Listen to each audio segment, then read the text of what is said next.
इससे पहले ना किसी ने सुनी, ना किसी ने देखी इतनी सटीक भविष्यवाणी। चाल चक्र। नमस्कार, बहुत स्वागत है आपका। आप देख रहे हैं चाल चक्र और मैं हूं आपके साथ शैलेंद्र पांडे। आज बात करेंगे उत्पन्ना एकादशी के बारे में, मार्गशीर्ष के महीने के बारे में।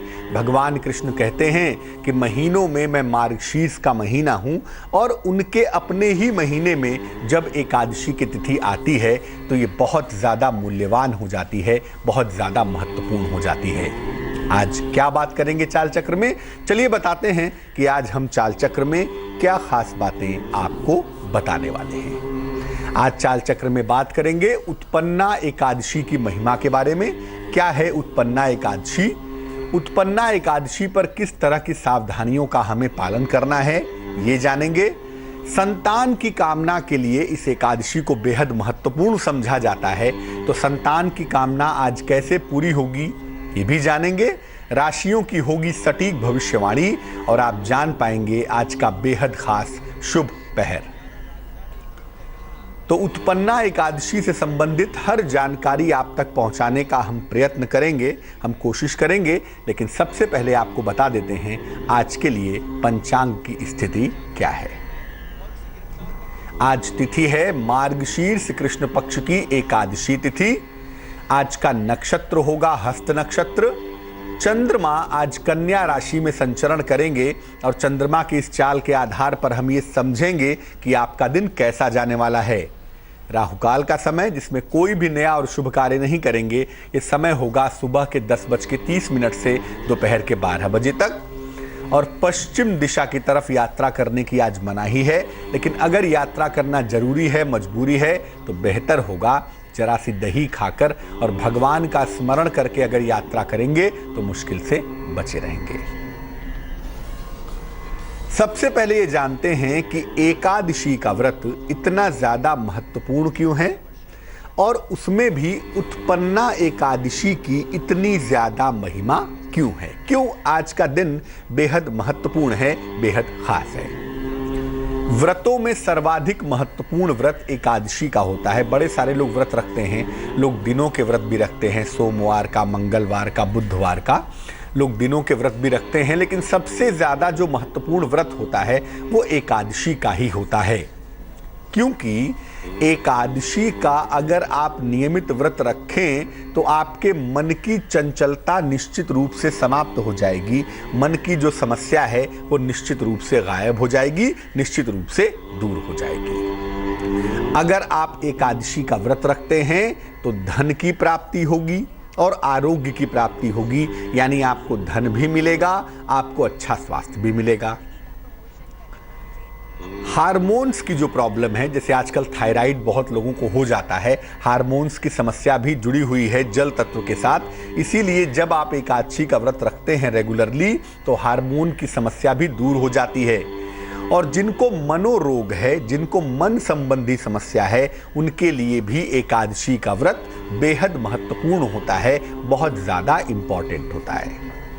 यानी छोटा सा एक ऐसा व्रत है जो आपको तन से, मन से और धन से बेहतर कर देता है। उस व्रत का नाम है एकादशी। उत्पन्ना एकादशी का जो व्रत है ये रखा जाता है आरोग्य के लिए, यानी अच्छे स्वास्थ्य के लिए, संतान की प्राप्ति के लिए और मोक्ष के लिए रखा जाता है। वैसे तो मोक्ष गुरु की इच्छा पर, ईश्वर की कृपा पर निर्भर करता है। मोक्ष हमारे स्वयं के हाथ में नहीं होता, लेकिन फिर भी अगर हम प्रयास करें, अगर हम प्रयत्न करें तो आरोग्य की प्राप्ति होगी उत्पन्ना एकादशी का व्रत रखने से, आज के दिन का व्रत रखने से। जिनको संतान की प्राप्ति नहीं हो पा रही है उनके लिए भी बेहद महत्वपूर्ण होगा। और आज के दिन अगर आप व्रत उपवास रखते हैं, पूजा उपासना करते हैं, तो इससे निश्चित रूप से आपको मोक्ष की प्राप्ति भी हो पाएगी। कैसी भी मानसिक समस्या हो, आप मन की समस्या से जूझ रहे हो, मन की समस्या आपको परेशान कर रही हो, तो आज के व्रत से, उत्पन्ना एकादशी के व्रत रखने से, उत्पन्ना एकादशी पर पूजा उपासना करने से मानसिक समस्याओं में सुधार होता है, मानसिक समस्याओं में इंप्रूवमेंट होता है। ये जो व्रत है ये रखा जाता है मार्गशीर्ष कृष्ण पक्ष की एकादशी को। जैसा कि आज के पंचांग में हमने आपको बताया कि आज मार्गशीर्ष कृष्ण पक्ष की एकादशी है, इसीलिए आज की तिथि को उत्पन्ना एकादशी कहा जाता है। तो आज का दिन बेहद महत्वपूर्ण है, अच्छे स्वास्थ्य के लिहाज से, संतान के लिहाज से और मानसिक समस्याओं को दूर करने के लिहाज से। मौसम को अगर हम देखें, वर्तमान मौसम को देखें और स्वास्थ्य को देखें तो इस महीने में फल खाना बेहद अनुकूल होता है, फल खाना बहुत ज़्यादा अच्छा होता है, इसीलिए इस व्रत में फल को शामिल किया गया है। उत्पन्ना एकादशी में फलों की बहुत ज़्यादा भूमिका बताई गई और आगे हम आपको बताएंगे कि कैसे इसमें फलों को शामिल किया गया है। लेकिन फल को इस व्रत में शामिल किया गया है ताकि उसका बेहतर प्रभाव आपके स्वास्थ्य को मिल सके और जो मौसम परिवर्तित हो रहा है, जो ऋतु बदल रही है, उसका कोई बुरा असर, उसका कोई निगेटिव इम्पैक्ट आपके ऊपर ना पड़े। तो उत्पन्ना एकादशी का जो व्रत है, जो पूजा है, जो आज हम करेंगे और बहुत सारे हमारे भाई बहनों ने, माताओं ने, भाइयों ने आज व्रत रखा होगा, उनके लिए आज का दिन बेहद मूल्यवान है, बेहद कीमती है। आज के दिन इस व्रत को रखने के नियम क्या हैं? आइए आपको बताते हैं कि आज के दिन इस व्रत को कैसे रखा जाए, क्या किया जाए। ये व्रत दो प्रकार से रखा जाता है, दो तरीके होते हैं। एक होता है निर्जल, कि जल का एक घूंट भी नहीं पिएंगे, जल पिएंगे ही नहीं। और दूसरा होता है फलाहारी या जलीय, यानी फल खाकर और जल पीकर भी इस व्रत को रख सकते हैं। सामान्य रूप से, सामान्यतः निर्जल व्रत पूरी तरह से स्वस्थ व्यक्ति को ही रखना चाहिए। आज जो लोग निर्जल व्रत रखना चाहते हैं या रखे हुए हैं, अगर आप पूरी तौर से स्वस्थ हैं तभी निर्जल व्रत रखें। जो बाकी लोग हैं, ऐसे लोगों को फल खाकर या नींबू पानी पीकर, लिक्विड लेकर ये व्रत रखना चाहिए, ये उपवास रखना चाहिए। ऐसा कहा जाता है कि दशमी की रात को भोजन नहीं करना चाहिए, लेकिन अगर ऐसा न हो पाए तो सात्विक भोजन, हल्का भोजन आप दशमी की रात्रि को ग्रहण कर सकते हैं और फिर एकादशी का व्रत भी आप रख सकते हैं। एकादशी को प्रातः काल यानी दोपहर 12 बजे के पहले का समय है, जब आज के दिन उत्पन्ना एकादशी पर भगवान कृष्ण की पूजा की जाती है। और भगवान कृष्ण की पूजा कैसी होती है? आज के व्रत में भगवान को केवल फलों का भोग ही लगाया जाता है। जैसा आपको पहले बताया कि इस व्रत में, इस उपवास में फलों का बड़ा महत्व है, तो आज के व्रत में, आज के उपवास में केवल फलों का भोग ही लगाया जाता है। और बेहतर यही होता है कि आज के दिन केवल जल और फल का ही सेवन किया जाए। केवल जल और फल का सेवन करने से आपको लाभ होगा, आपका शरीर शुद्ध होगा, आपका मन ज़्यादा कॉन्सेंट्रेट होगा, ज़्यादा एकाग्र होगा। जब शरीर शुद्ध होगा और एकाग्र मन से जब आप प्रार्थना करेंगे, जब भगवान का भजन करेंगे, भगवान का स्मरण करेंगे, तो निश्चित रूप से भगवान की कृपा से आपको लाभ होगा।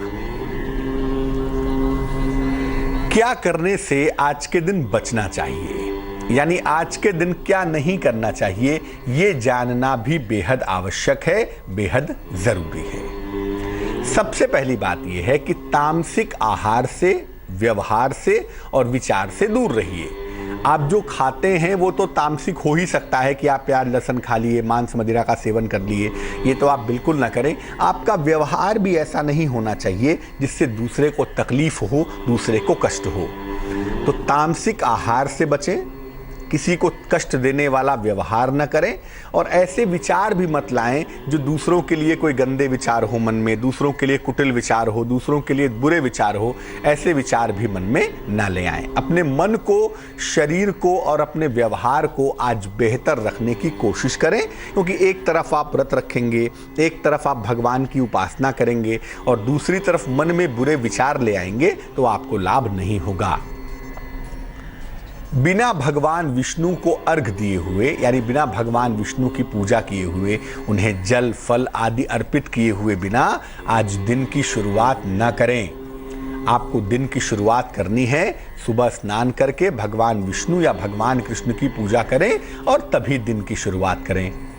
अर्घ जो देंगे, जो उनके चरणों में जल डालेंगे, उसमें हल्दी मिला हुआ जल दें, रोली मिला हुआ जल या दूध मिला हुआ जल प्रयोग में ना लाएं। एक बात और है, आप लोग, बहुत सारे लोग, हमारे भाई बहन जोश में आके कि पंडित जी ने कहा है या किसी ने सलाह दी है उपवास रखेंगे ही रखेंगे चाहे तबीयत ठीक ना हो। तो अगर भैया स्वास्थ्य ठीक नहीं है तो कृपा करके कृपा निधान उपवास न रखें, केवल प्रक्रियाओं का पालन करें, सात्विक आहार ग्रहण करें, भगवान की उपासना करें, भगवान के मंत्रों का जप करें, भगवान से प्रार्थना करें, उसी से लाभ होगा। जबरदस्ती तबीयत ठीक नहीं है और आपने उपवास रखने की कसम खा ली है, आप उपवास रखेंगे ही रखेंगे, तो ये उचित नहीं होगा। तो कोशिश यही करें आप कि भैया अगर स्वास्थ्य अच्छा नहीं है तो सात्विक रहें, भगवान की पूजा करें, उनके मंत्रों का जप करें, केवल प्रक्रियाओं का पालन करें। जो लोग बीमार हैं उनसे निवेदन करूंगा कि उपवास न रखें। जैसा आपको पहले बताया था कि आज का दिन बेहद महत्वपूर्ण होता है संतान की कामना के लिए, तो आज क्या करना चाहिए जिनको संतान की प्राप्ति नहीं हो पा रही है? उत्पन्ना एकादशी के दिन क्या करेंगे आज उपाय? प्रातः काल, अगर दिन में समय मिले तो बड़ा अच्छा, नहीं तो शाम के समय ही पति पत्नी एक साथ भगवान कृष्ण की उपासना करेंगे। या तो सुबह सुबह या शाम के समय पति पत्नी संयुक्त रूप से, ज्वाइंट रूप से भगवान कृष्ण की उपासना करेंगे। कैसे करेंगे? भगवान कृष्ण को पीले फूल अर्पित करेंगे, पीले फल अर्पित करेंगे, तुलसी दल 2 पत्ते तुलसी के अर्पित करेंगे और पंचामृत भी भगवान कृष्ण को अर्पित करेंगे। इसके बाद पति पत्नी एक साथ बैठकर प्रेम पूर्वक संतान गोपाल मंत्र का जप करेंगे। संतान गोपाल मंत्र क्या है? हरिवंश पुराण से लिया गया है संतान गोपाल मंत्र, और संतान गोपाल मंत्र है ओम क्लीं देवकी सुत गोविंद वासुदेव जगतपते। ओम क्लीं देवकी सुत गोविंद वासुदेव जगतपते। देहि मे तनयं कृष्ण त्वामहं शरणं गता। देहि मे तनयं कृष्ण त्वामहं शरणं गता। इसके बाद इस मंत्र का जप करने के बाद, बड़ा ही ताकतवर मंत्र है, बड़ा ही पावरफुल मंत्र है, इस मंत्र का जप करने के बाद पति पत्नी एक साथ फल और पंचामृत ग्रहण करेंगे। अगर ऐसा किया जाए, आज के दिन पति पत्नी प्रातः काल या समय न मिल पा रहा हो, कोई अन्य समस्या हो, संध्या काल में ये प्रयोग करें भगवान कृष्ण के समक्ष, तो भगवान कृष्ण तारक ब्रह्म हैं। अपने भक्त की कठिनाइयों को दूर करने के लिए ही, तारने के लिए ही उनका अवतरण हुआ था। इसीलिए भगवान कृष्ण तारक ब्रह्म होने की वजह से जब आप उनकी शरण में जाएंगे तो संतान प्राप्ति का वरदान आपको अवश्य मिलेगा। संतान की कामना के अलावा अन्य कामनाएं भी हो सकती हैं। मानव का जीवन है, केवल संतान ही नहीं, बहुत सारी अन्य कामनाएं भी हो सकती हैं। अन्य कामनाओं के लिए क्या करेंगे? धन की समस्या है, कैरियर की समस्या है, स्वास्थ्य की समस्या है, जीवन में कोई और समस्या आ गई है, अन्य किसी भी कामना को पूर्ण करने के लिए आज का दिन बेहद महत्वपूर्ण है। आपको पहले भी बताया था कि उत्पन्ना एकादशी के दिन भगवान की उपासना करने से निश्चित रूप से कामनाएं आपकी पूरी हो जाएंगी। इसके लिए भगवान कृष्ण की ही पूजा करनी होगी। भगवान कृष्ण को फल अर्पित करेंगे, तुलसी दल 2 पत्ते तुलसी के, और पंचामृत अर्पित करेंगे बनाने के बाद। इसके बाद भगवान कृष्ण का जो बेसिक मंत्र है उसका जप करेंगे। भगवान कृष्ण का बेसिक मंत्र है क्लीं कृष्ण क्लीं, क्लीं कृष्ण क्लीं। इस मंत्र का जप करेंगे चंदन की माला से या तुलसी की माला से। इस मंत्र का कम से कम 108 बार जप करेंगे, और चाहे और भी जप कर लें। और जब ये मंत्र जप लेंगे तब भगवान से कामना पूर्ति करने की प्रार्थना करेंगे कि हे प्रभु, मेरे जीवन में धन की समस्या है, हे प्रभु मेरे जीवन में कैरियर की समस्या है, प्रभु मेरा स्वास्थ्य बेहतर नहीं रहता। उस कामना की पूर्ति की प्रार्थना करेंगे। निश्चित रूप से आपकी कामना की पूर्ति होगी, जीवन की मुश्किलें दूर हो जाएंगी। तो उत्पन्ना एकादशी एक ऐसा मौका है, एक ऐसा अवसर है जब आप अपने जीवन की तमाम कामनाओं को पूरा कर सकते हैं और तमाम समस्याओं को दूर कर सकते हैं। खासतौर से वो दंपति जिनको संतान नहीं हो पा रही है, आज के दिन भगवान कृष्ण की पूजा ज़रूर करें। भगवान कृष्ण की पूजा करने से आपकी संतान प्राप्ति की मुश्किल दूर हो जाएगी। एक बात और बता दूं, एकादशी पर रात्रि की पूजा हमेशा मूल्यवान होती है। यानी अगर आज रात को पूजा की जाए तो वो ज़्यादा मूल्यवान होगी, ज़्यादा प्रभावशाली होगी। इसलिए आज रात को पूजा ज़रूर करिएगा। रात का मतलब सर्दियों का समय तकरीबन शुरू हो रहा है, तो 9 बजे के बाद अच्छा खासा एक रात का माहौल बन जाता है। तो 9 बजे के बाद भगवान कृष्ण के सामने बैठकर दीपक जला के उन्हें फल आदि का भोग लगाकर और जो भी आपकी जो मंत्र आप जानते हो, क्लीं कृष्ण क्लीं, ओम क्लीं कृष्णाय नमः, या कृष्ण का नाम भी एक मंत्र है, कृष्ण कृष्ण कृष्ण कृष्ण कृष्ण कृष्ण, इस मंत्र का जप करें, या भगवत गीता का पाठ करें, या हरिवंश पुराण का पाठ करें, श्रीमद् भागवत का पाठ करें, या भगवान कृष्ण का भजन करें, हरे राम राम राम हरे हरे, हरे कृष्ण कृष्ण कृष्ण हरे हरे। यानी आज के दिन अगर रात में 9 बजे के बाद आप रात्रि की पूजा करते हैं तो जो भी आप प्रार्थना करेंगे उसके बाद भगवान से निश्चित रूप से पूरी होगी। और बहुत बार ऐसा होता है कि हम बहुत सारी प्रार्थना कर लेते हैं लेकिन मेन बात नहीं कह पाते, अपनी मुख्य बात नहीं कह पाते। तो जाने अनजाने जो भी आपकी ज़रूरत है, जो भी आपकी इच्छा है, निश्चित रूप से भगवान वो पूरी करेंगे अगर आज रात्रि के समय पूजा की जाए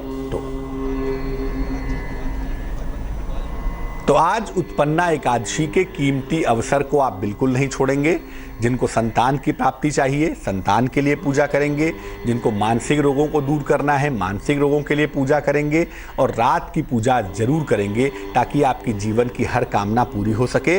लेकिन मेरा निवेदन है अपने भाइयों बहनों माताओं से कि अगर आपका स्वास्थ्य अच्छा नहीं है तो आप व्रत मत रखिएगा, सात्विक भोजन ग्रहण करिएगा। और सात्विक भोजन ग्रहण करके ही भगवान कृष्ण की पूजा करेंगी तो निश्चित रूप से इसके बेहतर परिणाम आपको। हमने आपको उत्पन्ना एकादशी के बारे में बताया था और ये बताया कि उत्पन्ना एकादशी पर फलों से कैसे भगवान कृष्ण की उपासना की जाती है। चाल चक्र में आगे आप क्या खास जानने वाले हैं, चलिए आपको बताते हैं। चाल चक्र में आगे आप जान पाएंगे आपके राशियों की क्या होगी सटीक भविष्यवाणी, कैसे आप अपने दिन को बेहतर बनाएंगे, आज का शुभ पहर क्या होगा और शुभ पहर का खास उपाय क्या होगा। ये तमाम बातें अब हम आपको बताने वाले हैं। तो चलिए कार्यक्रम की शुरुआत करते हैं, आगे बढ़ते हैं और अब जान लेते हैं कि मेष राशि के लोगों के लिए आज का दिन कैसा जाने की संभावना दिखाई दे रही है। मेष राशि, चोट की चपेट में आ सकते हैं, बेवजह चोट लग सकती है, लेकिन नई जिम्मेदारियां भी मिल सकती हैं और आपके जीवन में बेहतर परिवर्तन भी इस समय हो सकते हैं। नौकरी में थोड़ा टेंशन दिखाई दे रहा है, अगर शांति बनाए रखें तो ज्यादा बेहतर होगा, तनाव से दूर रहें। शुभ रंग जिसका प्रयोग करेंगे वो होगा गुलाबी और भाग्य आपका साथ निभाएगा तकरीबन 44%। वृष राशि, कोई पुरानी इच्छा आपकी पूरी होती हुई दिखाई दे रही है। अगर कोई विवाद है, कोई मुकदमा है तो उसका निपटारा भी आपके पक्ष में होता हुआ दिखाई दे रहा है। अचानक कहीं यात्रा पर आप जा सकते हैं, कहीं यात्रा करनी पड़ सकती है, इसके लिए तैयार हो जाइए क्योंकि यात्रा के लिए संकेत दिखाई दे रहे हैं। शुभ रंग फिरोजी यानी कि टर्कवाइज और भाग्य होगा तकरीबन 73%। मिथुन राशि, आपके खर्चे बढ़े हुए दिखाई दे रहे हैं। हो सकता है किसी नई संपत्ति का क्रय करें, कोई नई संपत्ति खरीदें, ये संभावना बनी हुई है।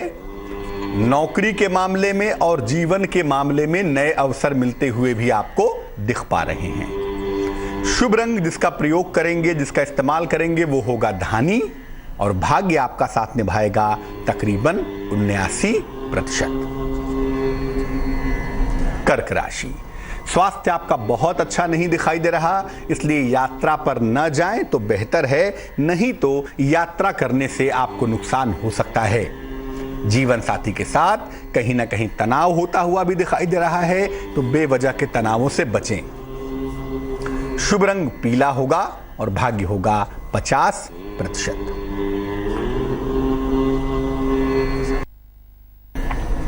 सिंह राशि, परिवार में वाद विवाद की नौबत आती हुई दिखाई दे रही है। नौकरी में तनाव की स्थितियां भी बन सकती हैं और चीजों को मैनेज करने में आज आपको काफी पैसा भी खर्च करना पड़ सकता है। आज काफी धन खर्च करने के संकेत दिख पा रहे हैं। शुभ रंग जिसका प्रयोग करेंगे वो होगा सफेद यानी कि व्हाइट और भाग्य होगा 58%। कन्या राशि, कोई महत्वपूर्ण काम, कोई इंपॉर्टेंट काम बनता हुआ दिखाई दे रहा है। आपका तनाव और आपका दबाव दोनों घटता हुआ दिख रहा है। लेकिन सबसे अच्छी बात क्या है, आज आपका कॉन्फिडेंस, आपका उत्साह, आपकी मनोदशा काफी बढ़िया दिखाई दे रही है। शुभ रंग आज के लिए लाल होगा और भाग्य आपका साथ निभाएगा 88%। तुला राशि, लिब्रा, धन को लेकर हो सकता है थोड़ी मुश्किलें आज परेशान करें आपको। आज फाइनेंसेस को लेकर मुश्किलें हो सकती हैं और कोई पुरानी समस्या दोबारा से आपको परेशान कर सकती है, इसका भी ध्यान रखें। कोई कीमती सामान आपका हो सकता है, इसीलिए कीमती सामान की सहेज में, संभाल में सावधानी रखें, लापरवाही ना करें। शुभ रंग जिसका प्रयोग करेंगे वो होगा क्रीम और भाग्य आपका साथ निभाएगा तकरीबन 61%। वृश्चिक राशि, आज कोई महत्वपूर्ण निर्णय आपको लेना पड़ेगा, कोई इंपॉर्टेंट काम आपको करना पड़ेगा। नौकरी में परिवर्तन और प्रमोशन दोनों के योग बने हुए हैं और साथ ही साथ इतना भी जरूर है कि आज आपको धन आसानी से मिल पाएगा। आज आपको धन आसानी से मिलता हुआ दिखाई देगा। शुभ रंग आज के लिए पर्पल होगा, बैगनी होगा और भाग्य होगा 78%। धनु राशि, घर के तमाम दायित्वों को आपको निभाना पड़ेगा। आज रिश्तों में कहीं ना कहीं थोड़ी सी उलझन पैदा होती हुई दिखाई दे रही है, थोड़ी दिक्कत दिखाई दे रही है। और आज गाड़ी लेकर कहीं घूमने न निकलें, हो सकता है गाड़ी खराब हो जाए, वाहन की वजह से आज समस्या हो जाए। शुभ रंग आप जिसका इस्तेमाल करेंगे वो होगा नीला यानी कि ब्लू और भाग्य आपका साथ निभाएगा 49%। मकर राशि, दिन भर दौड़ भाग करनी पड़ेगी आपको, दिन भर दौड़ना भागना पड़ेगा। आज मेहनत बहुत करनी होगी और नौकरी में आपके पद में परिवर्तन के संकेत भी फिलहाल दिखाई दे रहे हैं। जीवन साथी के स्वास्थ्य में आज सुधार होता हुआ भी दिख रहा है। शुभ रंग जिसका प्रयोग करेंगे वो होगा धानी और किस्मत की होगी मेहरबानी 90%। कुंभ राशि, एक्वेरियस, काम की स्थितियों में सकारात्मक परिवर्तन होगा, पॉजिटिव चेंजेस होंगे। रोजगार के तमाम प्रयास आपके सफल होते हुए दिखाई देंगे। आपके धन का खर्च थोड़ा सा बढ़ सकता है, इसका ध्यान रखें। धन खर्च पर जरा काबू बनाए रखें। शुभ रंग जिसका प्रयोग करेंगे वो होगा सफेद यानी कि व्हाइट और भाग्य होगा 75%। मीन राशि, नौकरी के मामले में, व्यवसाय के मामले में मुश्किलें आ सकती हैं, ध्यान रखें। लापरवाही ना करें वरना दिक्कतें बढ़ेंगी। संतान प्राप्ति में कहीं ना कहीं थोड़ा विलंब होता हुआ दिख रहा है। अगर आपने कोई धन दिया हुआ है, कोई धन आपने कहीं लगाया हुआ है तो आपका धन फंस सकता है, इसलिए धन के लेन देन में, धन के इन्वेस्टमेंट में थोड़ी सावधानी रखेंगे। शुभ रंग ग्रे होगा और भाग्य होगा 59%। एक दर्शक जुड़ रही हैं हमारे साथ, सोलापुर से मीनाक्षी हैं, उनसे बात करते हैं। मीनाक्षी बताइए। नमस्कार पंडित जी। जी बहुत बहुत नमस्कार, बताइए। हाँ, मेरी बेटी की शादी कब होगी? डेट ऑफ बर्थ पता है बेटी की? 24/11/95। फिर से बोलिए। 24 24/11/95। 24 नवंबर। हाँ, 10 वाजून 1995। समय बताइए। सुबह के 10:10 सुबह। हाँ। कहाँ पे जन्म हुआ है? सोलापुर।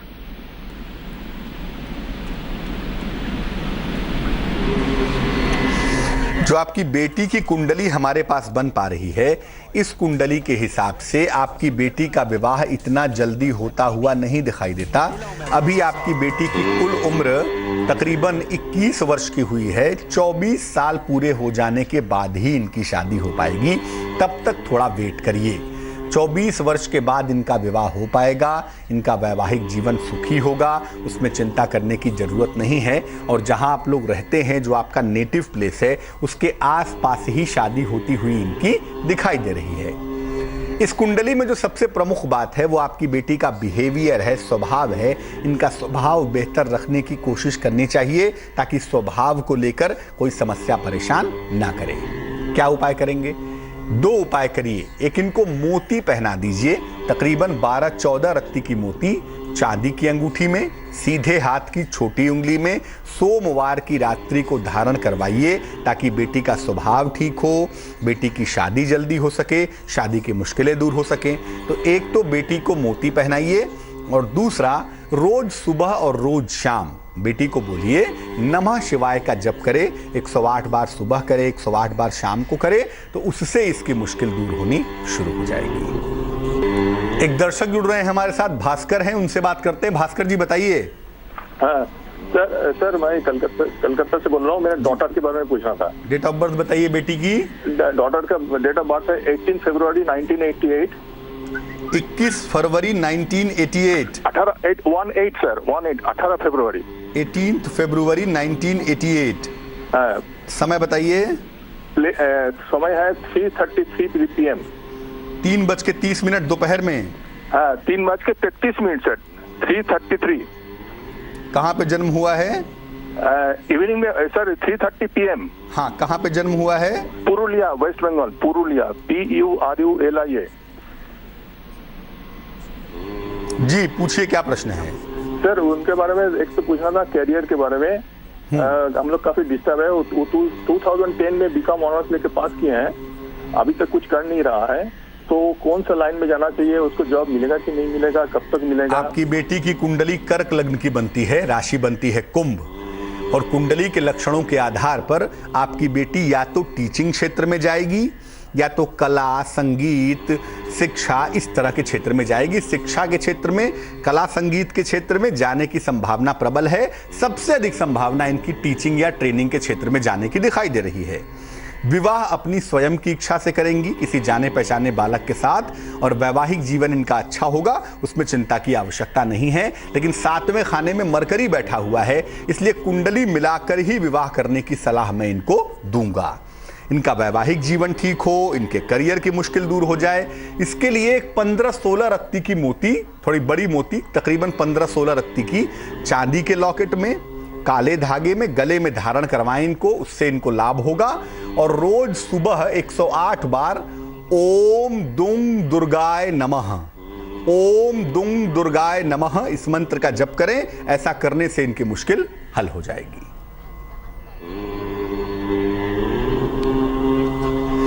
एक दर्शक जुड़ रहे हैं सिद्धार्थ कोलकाता से, उनसे बात करते हैं। सिद्धार्थ बताइए। मेरा नाम सिद्धार्थ है। हमारा डेट ऑफ बर्थ है 4/10/1957।